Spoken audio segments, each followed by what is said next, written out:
Tune in to Sports 360 with Ahmed Hamad. खेलने में कामयाब हुए बल्लेबाज टॉप गेम में नवाज ने पूरी इस गेंद को हासिल किया और वापस अपने बॉलिंग मार्क की जाने वापस जाते हुए तो किसी तरह का कोई इजाफा नहीं, स्कोर 184 5 विकेट के नुकसान। जी हाँ, विल जैक सामना करेगी नवाज का। नवाज पवेलियन एंड से आए, गेंद की और विल जैक ने स्वीप कर दिया इसको। एक ही रन बात पाएगा, लेकिन नजर आता है कि इंग्लैंड की जो बैट्समैन है उनकी फिजिकल फिटनेस इतनी अच्छी के बासानी 2 रन ले लिए। डीप फाइन लेग की तरफ बॉल गई थी जहां इब्रार ने फील्डिंग की और इंग्लैंड का स्कोर बढ़ता हुआ 186 5 विकेटों के नुकसान पर। फिर आए बल्लेबाज को फतवा का इस्तेमाल किया, खेलना कहीं और चाहते थे लेकिन इनसाइड एज शॉर्ट विकेट की जाने नहीं। फील्डर गेंद का ताक़ुब कर रहे हैं लेकिन इस अपेक्षा है कि फील्डर जब तक इस गेंद को फील्ड करते इस दौरान दूसरा रन बासानी मुकम्मल किया। स्कोर बढ़ता है दौलत के इजाफे के साथ 188 5 विकेट के नुकसान पर। जी हाँ, शॉट्स वही उसी तरह खेलना चाह रहे हैं लेकिन ये वो पिच नहीं है। आपने देखा कि कवर्स के ऊपर से खेलना चाह रहे थे, इनसाइड एज लगा, बॉल गया मिड विकेट की जाने। और जहाँ बहुत सारे रिकॉर्ड इब्रार अहमद अपने नाम करते जा रहे हैं, तो पाकिस्तान के तीसरे बॉलर हैं जिन्होंने अपने डेब्यू मैच में 7 खिलाड़ियों को। जी, और अभी हम आपके आने से पहले डिस्कस कर रहे थे कि मुल्तान में 12 खिलाड़ियों को आउट करने का रिकॉर्ड है दानिश कनेडिया का, और उसमें से 7 तो आउट कर चुके हैं पहली इनिंग में। इब्रार अगली गेंद खेली दोबारा से पॉइंट की जाने। सलमान आगा थे वहाँ पर, फील्डर 1 रन का इजाफा हुआ है। इसके साथ ही 46वां ओवर इंग्लैंड की इनिंग का अपने इख्तिताम को पहुंचा। 231 इंग्लैंड 7 खिलाड़ियों के आउट होने पर। इंग्लैंड की पहली विकेट गिरी 38 के स्कोर पर, दूसरी थी 117, तीसरी 145 और चौथी 164 और पांचवी 167 पे। और इनसे पहले यह रिकॉर्ड पाकिस्तान के मोहम्मद जाहिद के पास था जिन्होंने न्यूजीलैंड के खिलाफ 7 खिलाड़ियों को आउट किया था 66 रन के बाद। तो कहाँ वो फास्ट बॉलर और कहाँ ये मुल्तान में, तो टोटली डिफरेंट ट्रैक पे कहूँगा। लेकिन आपको दाद देनी पड़ेगी जैसा डोमेस्टिक क्रिकेट में एक आज़म ट्रॉफी में इन्होंने परफॉर्म किया और उसी परफॉर्मेंस की बेस पे इनको पाकिस्तान क्रिकेट टीम के लिए सिलेक्ट किया। तो सिलेक्टर्स को भी दाद है और साथ साथ Ibrar Ahmed obviously performing right time पे और पाकिस्तान के लिए सिलेक्ट हुए सिर्फ 24 साल के ऊपर। एक ऑर्थोडॉक्स स्लिप, एक leg slip, short square leg, backward point, extra cover, mid of के साथ आए, गेंद की और गेंद गई मिड विकेट पे खड़े फ़हीम अशरफ के पास। कोई रन नहीं बना और जल्दी जल्दी की आवाज़ लगा रहे हैं बाबर आजम अपने बॉलर्स को बकअप कर रहे हैं कि जल्दी जल्दी अपने ओवर्स को कंप्लीट करो। यही वजह है कि पाकिस्तान के बॉलर्स अपने वक्त से पहले गेंद करें। और अगली गेंद बहुत ही क्लोज कॉल इस मरतबा, और अंदर आई गेंद पड़ने के बाद बाउंड्री लाइन पे तो चली गई, 4 रन भी हो गए लेकिन बाल बाल बचे इस मरतबा मार्कआउट बोल्ड होने से। बिल्कुल जज नहीं कर सके थे, ये कैरम बॉल थी इब्रार की और पड़ने के बाद सीधी रही, इनसाइड एज हुआ और विकेट कीपर के साथ से होते हुए गेंद बाउंड्री लाइन से पार चली गई। 4 रन के साथ इंग्लैंड का स्कोर हो गया 237 7 खिलाड़ियों के नुकसान पर। इब्रार अहमद एक मरतबा फिर बैट और पैड को साथ मिला के वापस के लिए बॉलर की जाने। एक और रिकॉर्ड इब्रार अपने नाम कर सकते हैं, वो क्रिकेट की तारीख का 127 साल रिकॉर्ड है कि अगर ये 8 विकेट हासिल कर ले तो ये रिकॉर्ड ट्रॉट जिनका ताल्लुक ऑस्ट्रेलिया से था उनके पास था जब उन्होंने इंग्लैंड के खिलाफ एडिलेड में। अगली गेंद बैकफुट पे जाके इसको खेल दिया मिड विकेट की जाने, वहां पर कोई फील्डर मौजूद नहीं है। 4 रन मिल गए मार्कवुड को और मार्कवुड ने अपनी शॉट बड़ी खूबसूरत तरीके से जगह बनाई अपने लिए, हर किसी शॉट बॉल थी और अंदर आके इस गेंद को खेल दिया मिड विकेट की जाने। 241 इंग्लैंड 7 खिलाड़ियों के नुकसान पर।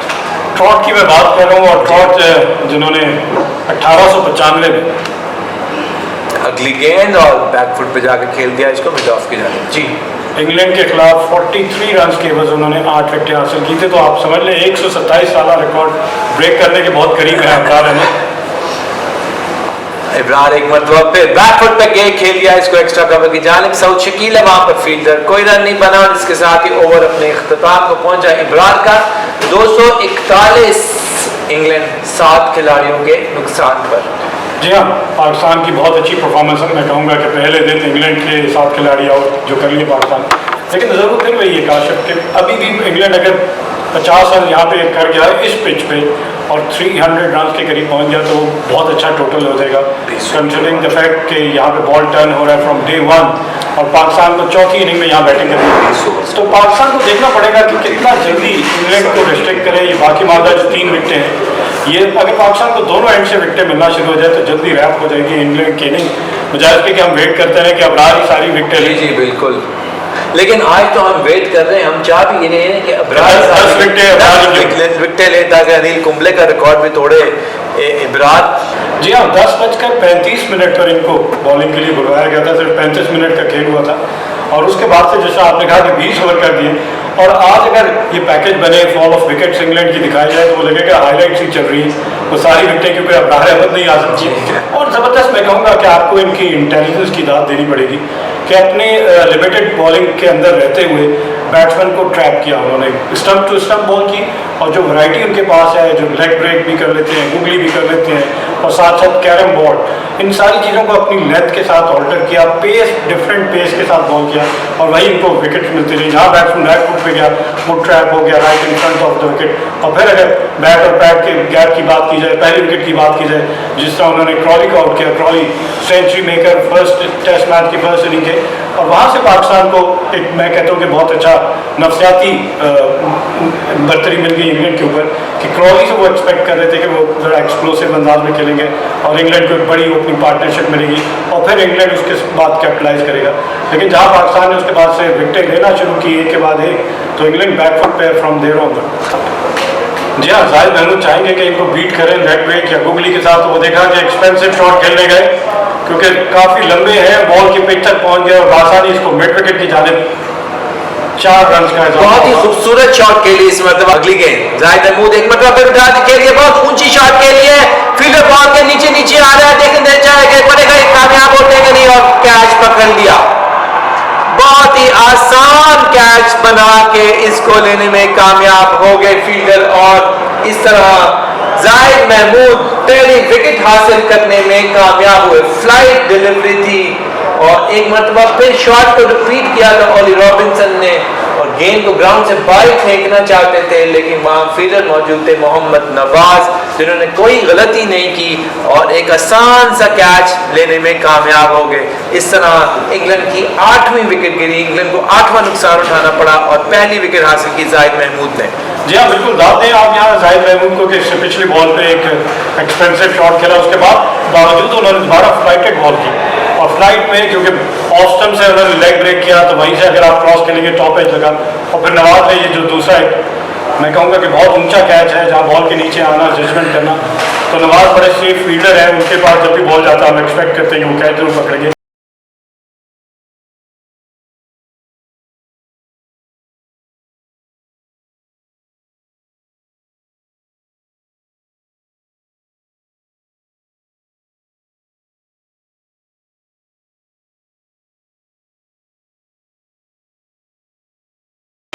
अबरार की स्टार्ट की वजह से पहले ओवर की वजह से मेरे ख्याल में थोड़ा सा लोगों को शायद परसेप्शन है कि पाकिस्तान का अच्छा स्टार्ट है, लेकिन इस तरह की सर्फेस पे ये England in my opinion have got off to quite good start.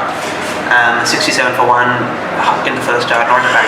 Oh, almost beat the bat over there. Well, he did beat the bat, almost got the edge. Zahid Mahmood ने तकरीबन यहाँ wicket निकाल ली थी and that's promising to see। और Daniel मैं भी यही बात कर रहा था पहले कि हाँ। Hello and welcome to Sports 360 and I'm your host Ahmed Hamad. Wales Pakistan versus England second cricket test match is in progress in Multan and I have with me is Kashif Shabir. Kashif, welcome to Sports 360. Thank you. Second cricket test match, Pakistan 1 down and on the opening day in reply to England's first inning score of 281, Pakistan were 107 for the loss of 2 wickets.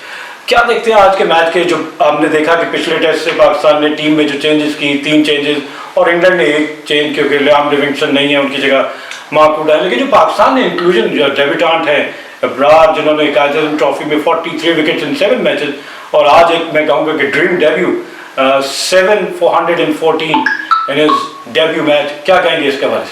बहुत ज़बरदस्त match फिलहाल चल रहा है पाकिस्तान और England के दरमियान और बिल्कुल आपने सही कहा, पाकिस्तान ने 3 चेंजेस की हैं, नवाज़ को खिलाया, फ़हीम अशरफ को खिलाया और अबरार को खिलाया। We all were expecting Abrar to be in the side for the Pindi test, लेकिन वो किसी वजह से उसको नहीं शामिल किया गया और जाहिद महमूद को उन्होंने तरजीह दी ओवर अबरार। लेकिन अब जो स्टार्ट लिया अबरार ने और जो उसकी लाइन और लेंथ थी, जो उसका डायरेक्शन था बहुत ज़बरदस्त था और जो मिस्ट्री बॉलर उसको कहते हैं, वाकई he is a mystery bowler. Every ball was different, कभी कोई कैरम बॉल आ रही है, कोई लेग स्पिन आ रही है, कोई ऑफ ब्रेक आ रही है और विकेट्स उन प्लेयर्स की उसने ली जिन्होंने सबने रावलपिंडी में हंड्रेड्स किए थे। आप हैरी ब्रुक देख लें, आप जैक क्रॉली देख लें, बेन डकेट देख लें और ओली पॉप देख लें, वो कोई भी उसके सामने नहीं खेल सका। All the players, all the batsman, they were struggling against Abrar. और मैं समझता हूँ पाकिस्तान को एक अपर हैंड मिल गया है इस टेस्ट मैच में। Now the point is the Pakistan has to focus in their batting. अगर वहाँ पर पाकिस्तान तकरीबन समझें कि 150 से 200 रन की अगर लीड ले लेता है तो I am sure Pakistan can be in a position के जहाँ पाकिस्तान ये मैच इंग्लैंड से जीत सकता है और सीरीज़ को लेवल कर सकता है। लेवल करना बहुत ज़रूरी है। चैम्पियंस जो है ये टेस्ट चैम्पियनशिप, उसका ये बड़ा ही क्रूशल मैच है। पहला मैच भी पाकिस्तान को जीतना चाहिए था, हमारे पास एक अपॉर्चुनिटी थी but we miss the opportunity somehow और द अदर। लेकिन इसमें अपॉर्चुनिटी दोबारा पाकिस्तान क्रिएट कर सकता है क्योंकि इंग्लैंड ने स्लो नहीं खेलना, फॉर श्योर उन्होंने स्लो नहीं खेलना। आज भी उन्होंने 5.8 5.9 का रन रेट मेंटेन किया है। तो जब वो तेज़ खेलेंगे फिर एक वो विंडो पाकिस्तान के लिए खुलेगी ज़रूर। लेकिन अब डिपेंड ये करता है कि बाबर आजम कितनी आगे लेके चलते हैं बैटिंग को और किस तरीके से पार्टनरशिप डेवलप होती हैं और किस तरीके से पाकिस्तान अपनी लीड लेता है। पाकिस्तान अगर लीड लेने में कामयाब हो जाता है तो I am sure Pakistan will be in a better position. और बहुत सारे रिकॉर्ड आज अबरार ने ब्रेक किए। ऑब्वियसली डेब्यू पे पाकिस्तान की तरफ से नज़ीर जूनियर के बाद ये दूसरे स्पिनर हैं जिन्होंने 5 आउट किए। और लंच के वक्फे से पहले 1987 में इंडिया के मनिंदर सिंह का रिकॉर्ड था कि उन्होंने लंच के वक्फे से पहले 5 खिलाड़ियों को आउट किया। और साथ ही साथ जैसा आपने कहा कि पिक नहीं कर पा रहे इंग्लैंड के बैट्समैन, और गलती यही है कि जब आप हाथ से बॉल को नहीं पिक करेंगे पिक के और पिच पे पड़ने के बाद आप पिक तो आप लेट हो जाते हैं। और यही हमने देखा क्रॉली जिस तरह बोल्ड हुए और फिर बेन स्टोक बोल्ड हुए। और साथ ही साथ अगर इंग्लैंड के फॉर्मर कैप्टन जो सबसे ज़्यादा रन स्कोर है 122 मैचेस खेलने वाले जो रूट, वो भी बैक फुट पे गए। उनकी लेंथ बड़ी थी और पेस बड़ी क्रूशल थी बड़ी। उससे मैं कहता हूँ कि इंग्लैंड के बैट्समैन डिस्टर्ब हुए जिस पेस पे वो बॉल कर रहे थे। जी बिल्कुल हुए, लेकिन उसके साथ साथ पाकिस्तान के लिए ये भी परेशानी की बात है कि एक एंड से तो अबरार विकेट्स ले रहे थे लेकिन दूसरा एंड उसको सपोर्ट नहीं कर रहा था। आपने आज फिर देखा कि जाहिद महमूद को बहुत ज़्यादा रन्स पड़े। उसके अलावा नवाज की बॉल में थोड़ा ब्रेक था लेकिन उस तरह का वो कोई इम्प्रेशन क्रिएट नहीं कर सके। पाकिस्तान के फास्ट बॉलिंग में तो अब कुछ भी नहीं रहा। मोहम्मद अली और फ़हीम अशरफ हैं, इन विकेट्स के ऊपर वो वैसे नहीं चल सकते। और हमने ये भी देखा कि जब इंग्लैंड बॉलिंग करने के लिए आया तो उन्होंने जेम्स एंडरसन के सिर्फ 2 ओवर दिए, ओली रॉबिन्सन को कोई ओवर दिया ही नहीं, मार्क वुड ने चंद ओवर किए। एक्सप्रेस पेस डेफिनेटली है मार्क वुड की, लेकिन इस विकेट के ऊपर वो भी कोई इंप्रेशन नहीं क्रिएट कर सके। और ड्रॉबैक जो इंग्लैंड के पास है मुझे लगता है वो ये है कि Jack Leach is the only recognised spinner that they have. बाकी जो है वो तो जो कहते हैं ना वो पार्ट टाइमर्स हैं, जो रूट हो गए, विल जैक्स हो गए। तो इंग्लैंड को वहाँ प्रॉब्लम है, वहाँ एक जो है ना पाकिस्तान के पास एक क्वेश्चन मिलता है पाकिस्तान को जहां पाकिस्तान एक बेहतर तरीके से आगे चल सकता है। तो अभी तो अपर हैंड पाकिस्तान के पास डेफिनेटली है लेकिन जिम्मेदारी से बैटिंग करनी पड़ेगी। फ़हीम अशरफ के आने से आपकी बैटिंग में और डेप्थ आ गई है। अब सिर्फ आपके पास जाहिद महमूद है, अबरार है और मोहम्मद अली है, 3 है जो बैटिंग नहीं कर सकते। जाहिद फिर भी कुछ ना कुछ बैटिंग कर सकता है। तो बैटिंग में बहुत स्ट्रेंथ है पाकिस्तान की। पाकिस्तान को कल का सारा दिन खेलना पड़ेगा।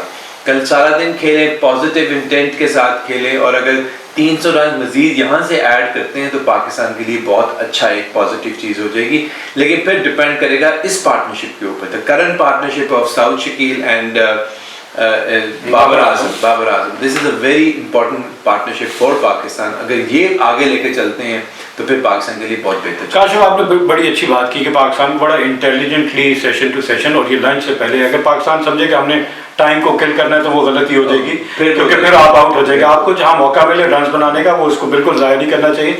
और टोटल जो है अराउंड 150 काफ़ी होगा अगर हम लीड की बात करें। सबसे पहले तो ये रेस्ट ऑफ द राउंड जो अराउंड 107 मिनिमम 150 की लीड पाकिस्तान की होनी चाहिए, if not 200 should be an ideal lead for Pakistan. लेकिन अगर वो ना हो तो एटलीस्ट 150 रन की लीड तो पाकिस्तान की होनी चाहिए। और अभी जो हमारी बैटिंग है इस वक्त बाबर और सऊद शकील बैटिंग कर रहे हैं, इसके बाद सलमान अली आगा हैं, रिजवान है, फ़हीम अशरफ है। तो हम क्या एक्सपेक्ट कर सकते हैं जो बैट्समैन है, क्या रोल मिलना चाहिए जाते साथ इंग्लैंड के तर्ज पे अटैकिंग क्रिकेट खेलें या आप सेशन को जितना डीप लेके जाएं बैटिंग? नहीं, मेरा ख्याल है इंग्लैंड की तरह तो हम खेल भी नहीं सकते और खेलना चाहिए भी नहीं। लेकिन अगर सेंसिबल क्रिकेट खेलें और रन रेट को यही तकरीबन 3.5 से 4 के दरमियान रखें नॉट ओवर 4 करने की ज़रूरत नहीं है, लेकिन समवेयर बिटवीन 3.5 और 4 के दरमियान रखे तो Pakistan should be in a comfortable position, Pakistan के लिए कोई प्रॉब्लम नहीं होगा। उससे ज़्यादा अगर आप पाकिस्तान से एक्सपेक्ट करें तो पाकिस्तान वो कर नहीं सकता, और अगर उसको करने के लिए जाएगा तो पाकिस्तान विकेटें गंवाएगा। लेकिन आप ये भी कल देखेंगे कि फिर वो जो फील्ड सेटअप है ना, जो वो करता है बेन स्टोक्स, वो इस किस्म की फील्डिंग सेट करेगा कि वहाँ पाकिस्तान को अपॉर्चुनिटी मिलेगी, वो अटैक करेगा। वो सारे हमने देखा कवर को बिल्कुल ऊपर कर देता है, और लेग साइड से मिड विकेट स्क्वायर लेग वो भी ऊपर लेकर आ जाता है। 1 से 2 फील्डर सर्कल के बाहर रहते हैं बाउंड्री के ऊपर, तो वहाँ गैप्स मिलेंगे पाकिस्तान को। जिस तरह आज बाबर आजम ने बहुत अच्छे तरीके से उन गैप्स को यूटिलाइज किया, स्ट्राइक रेट को रखा अराउंड 80-90 के अराउंड स्ट्राइक रेट चल रहा है बाबर आजम का, तो वो अपॉर्चुनिटी फिर वो पाकिस्तान को देगा ज़रूर। वहाँ पाकिस्तान उस पर अटैक कर सकता है और वहाँ से पाकिस्तान जो है वो फ़ायदा उठा सकता है। सेकेंड इनिंग जब आएगी, जब देखें जब 150-200 रन की लीड हो, और उसके बाद सेकेंड इनिंग में फिर वेयर एंड टेयर विकेट पे बहुत ज़्यादा हो चुका होगा, फुट मार्क्स बहुत ज़्यादा बन गए होंगे, वहाँ से स्पिनर उसको फ़ायदा उठा सकता है। पाकिस्तान के पास एक लेफ्ट हैंडर जो है नवाज़ की शक्ल में है, फुट मार्क्स जो है वो नवाज़ बहुत अच्छे यूटिलाइज कर सकता है। नवाज़ और साद इब्रार, मुझे लगता है कि सेकेंड इनिंग में ये दोनों जो है ना पाकिस्तान के लिए की रोल प्ले करेंगे, वो जाहिद महमूद नहीं कर सकेगा। काशिफ, नो डाउट आज का दिन हम कहेंगे कि पाकिस्तान से बिलोंग करता है। कल क्या देखते हैं, और इस मैच को कितने दिन तक आप चाहता देख रहे हैं कि क्या ये 5 दिन में जाके खत्म हो रहा है, 4 में या 3.5 दिन में? क्या मेरा ख्याल है कल का दिन जो है ना वो सारा पूरा एक मैच का जो पाथ हुए है ना वो पूरा बता देगा। अभी मुझे लगता है कि शायद चौथे दिन में मैच चला जाएगा, चौथे दिन के एंड तक ये मैच खत्म होता मुझे नजर आता है, लेकिन कल का दिन बताएगा।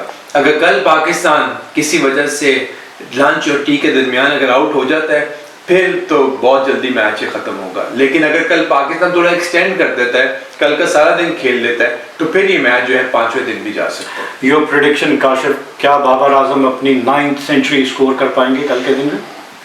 क्रिकेट में कुछ भी कहना बहुत मुश्किल होता है, लेकिन जिस तरीके से आज बाबर आजम खेल रहा है, बाबर आजम को सेंचुरी करनी चाहिए, और लगता यही है कि बाबर आजम सेंचुरी करेगा। आई थिंक 80% चांसेस तो हैं कि वो कर देगा, लेकिन बैट्समैन के लिए एक डिलीवरी होती है हेयर और देयर, वो उसका काम तमाम कर देती है।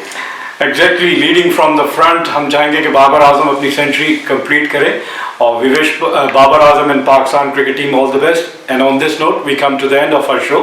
Till the next program, it's goodbye from Sports 360. Keep on watching Sports 360 with Ahmed Hamad for latest news, views, and interviews of sports personalities from around the world.